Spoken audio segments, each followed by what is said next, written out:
بد دعائیں دی جائے، مسلمانوں کے حق میں دعائیں دی جائے فتنے اور ظالم کی قوت کو توڑنے کی جس میں بد دعا ہو. ہم دعائیں تو کر رہے ہیں، کیا ہماری یہ دعائیں کارگر ہو رہی ہیں؟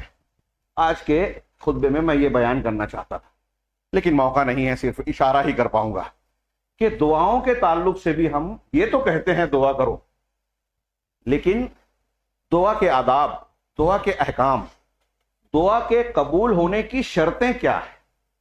آپ دعا کر رہے ہیں، کون سی چیزیں ہیں جو آپ کی دعا کے قبول ہونے میں رکاوٹ بنتی ہیں؟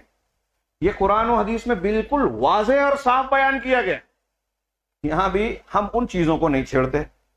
ہمارے یہاں مزاج بن گیا صرف فضیلت دیکھیے، صرف ظاہر دیکھیے، اس کی بنیادوں کو نہیں دیکھا جاتا. نماز پڑھنا ہے، کیسے پڑھنا ہے اس پر توجہ نہیں ہے، سیکھنے کی فرصت بھی نہیں ہے لوگوں کو. اللہ کے رسول نے صرف یہ نہیں کہا نماز پڑھو، کہا سلو کما رأیتمونی، اور نماز ویسے پڑھو جیسے مجھے دیکھا. آپ کی نماز اللہ کے نے بتائی ہے، جبرائیل سے بھیج کر بتائی ہے، کوئی مذاق نہیں ہے. ہم اس کو مذاق اڑائیں، مسلک کے نام پر اللہ کے رسول سے ثابت شدہ طریقے کا رد کر دیں. کون سے مسلمان ہیں؟ یہی ہمارا رویہ ہر جگہ ہے. تو میں عرض کر رہا تھا، موقع نہیں ہے، صرف اشارہ ہی کر پاؤں گا.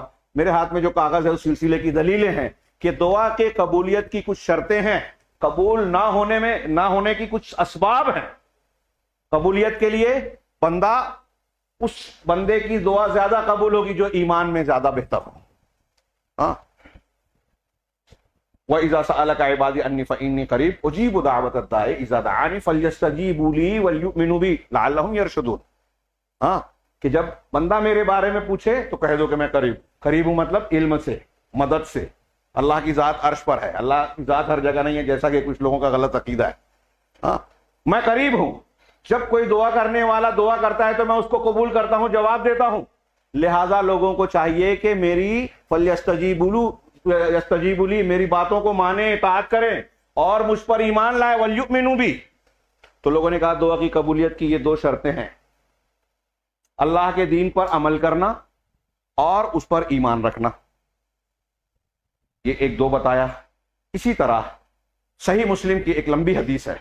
اللہ کے رسول صلی اللہ علیہ وسلم نے فرمایا کہ اللہ نے اپنے لوگوں کو وہی حکم دیا جو انبیاء کو دیا. انبیاء کو حکم دیا کہ یا ایھا الرسول کلوا من طیبات ما رزقناکم، کہ اے رسولو جو میں نے تم کو عطا کیا ہے، نعمتیں دی ہیں، اس میں طیب، پاکیزہ، حلال چیزیں کھاؤ. اور یہی حکم انسانوں کو بھی دیا. قرآن کی وہ آیت بھی پیش کی جس میں کہا کہ اے لوگو تم حلال چیزیں، طیب چیزیں کھاؤ اور اللہ کا شکر گزار بنو، حلال کھاؤ. پھر اس کے بعد اللہ کے رسول صلی اللہ علیہ وسلم نے کہا کہ ایک آدمی لمبا سفر کرتا ہے، یطیل السفر، اشعث اغبر، غبار آلود حالت میں، پھٹے حال ہے، سفر کی حالت میں ہے. حدیثوں میں ہے کہ مسافر کی دعا اللہ قبول کرتا ہے. جن لوگوں کی دعا قبول ہوتی ہے ان میں ایک مسافر بھی ہے، گھر بار سے دور ہے. اسی طرح اگر کوئی پراگندہ حال ہے، پریشان حال ہے اور پریشانی کی حالت میں رب کے سامنے ہاتھ اٹھا کر دعا مانگتا ہے تو اللہ عام حالات میں بھی دعا کرنے والے کے ہاتھ کو خالی لوٹانے سے شرماتا ہے، جیسا کہ حدیث ہے. لیکن اس بندے کی اور زیادہ قبول کرتا ہے جو پریشان حال ہے، غبار آلود ہے. لیکن ایک آدمی سفر میں ہے، غبار آلود ہے، ہاتھ اٹھاتا ہے، کہتا ہے رب رب رب، پروردگار، اللہ پروردگار مجھے یہ دے دے، یہ دے دے، یہ دے دے.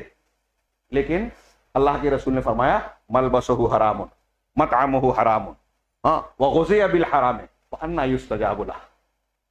اس کا کھانا حرام کا ہے، کپڑا حرام کا ہے، حرام کی غذا استعمال کر رہا ہے، تو اس کی دعا کہاں سے قبول کی جائے گی؟ اس کی اور بھی دلیلیں ہیں، میں صرف ایک دلیل پر اکتفا کر رہا ہوں فی الحال، کہ حرام کھاتا ہے، حرام پہنتا ہے، اس کی دعا کہاں سے قبول کی جائے گی؟ اب ہم دعائیں کر رہے ہیں، قنوت نازلہ پڑھ رہے ہیں، دیکھیے کہ قبول ہو رہی ہے کیا؟ مسلمانوں پر ہر طرف سے مصیبتیں ٹوٹ رہی ہے. ہمارے ملک میں بھی ہمارے خلاف قانون بن رہا ہے، ہمارے گھروں پر بلڈوزر چل رہا ہے، ہمارے ساتھ سختیاں برتی جاتی ہے، کھلونے کی طرح استعمال کیا جاتا ہے. جان مال عزت و آبرو محفوظ نہیں ہے.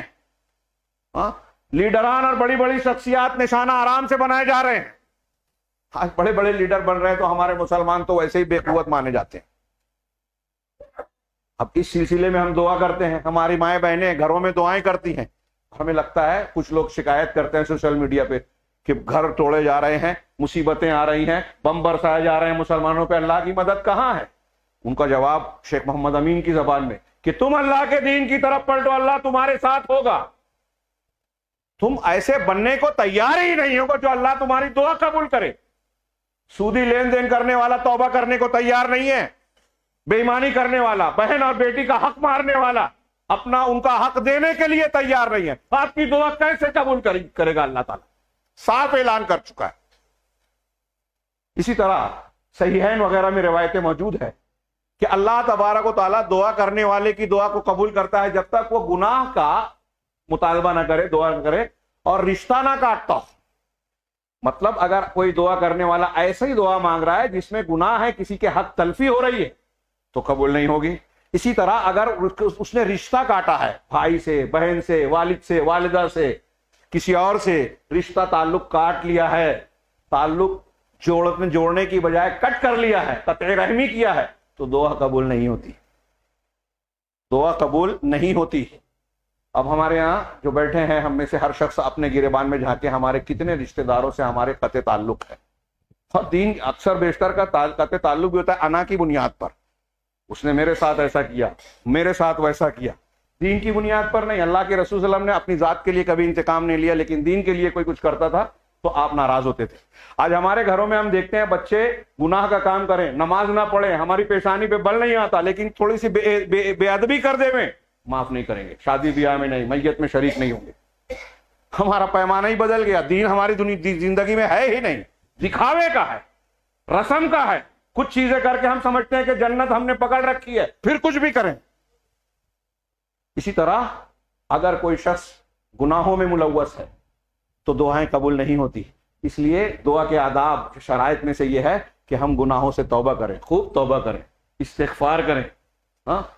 استغفار ہمارے گناہوں کے لیے صابن ہے، اور ہم جب استغفار کرتے ہیں اللہ خوش ہوتا ہے. توبہ استغفار، سچی توبہ کریں. سچی توبہ میں یہ بھی ہے کہ آپ نے کسی پر ظلم کیا ہے، کسی کا حق مارا ہے تو اس کی صفائی کریں. یہ بھی ہے. ایک آخری بات پیش کر دوں، بہت ساری اور بھی چیزیں ہیں، صرف یہ کہ آپ کی توجہ دلا دوں کہ ہمارا اصل مسئلہ کیا ہے. دعائیں کر رہے ہیں، قبول نہیں ہو رہی ہے.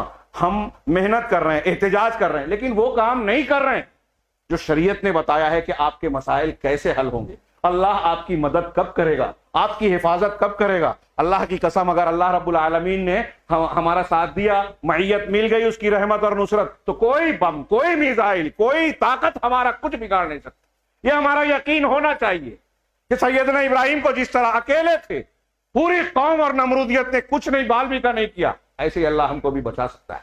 آخری بات کہ امر بالمعروف اور نہی عن المنکر، نیکی کا حکم دینا اور برائی سے روکنا، برائیوں سے روکنا. جہاں جس قوم میں یہ کام ختم ہو جاتا ہے وہاں اللہ کا عذاب آتا ہے اور دعا قبول نہیں ہوتی. مسند احمد کی روایت ہے، لَتَأْمُرُونَ بِالْمَعْرُوفِ وَلَتَنْهَوْنَ عَنِ الْمُنْكَرِ، کہ تم ضرور معروف کا حکم دو اور ضرور برائی سے روکو، ورنہ ایسا ہوگا کہ تم پر مصیبت اور عذاب آئے گا، تم اللہ تعالیٰ سے ہاتھ اٹھا کر دعا مانگو گے اور تمہاری دعا قبول نہیں کی جائے گی. اب ہر شخص برائیوں کے روکنے کے سلسلے میں جس کا جتنا اختیار اور دائرہ ہے اتنا وہ مکلف ہے.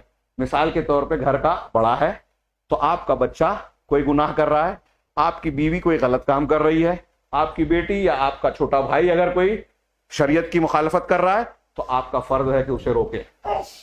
آپ دیکھ کے نظر انداز کر رہے ہیں، موبائل پر غلط چیز دیکھ رہا ہے، خاموش ہے، عمر ہے ابھی.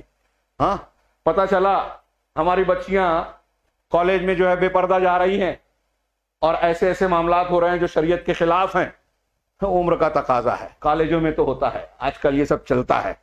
ہم یہ بول کے اپنے آپ کو مطمئن کر لیں، آنکھیں بند کر لیں، خاموش ہو جائیں، شریعت کے تقاضے کو فراموش کر دیں.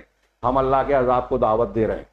جس قوم میں برائی سے روکنے کا سلسلہ بند ہوتا ہے، اللہ کے رسول صلی اللہ علیہ وسلم نے اس کی مثال دی کہ کشتی کے نیچے اگر کوئی سوراخ کرے گا، اوپر والے اگر نہیں روکیں گے، پانی کے لیے وہ نیچے سوراخ کریں، اوپر والے نہیں روکیں گے تو کیا ہوگا؟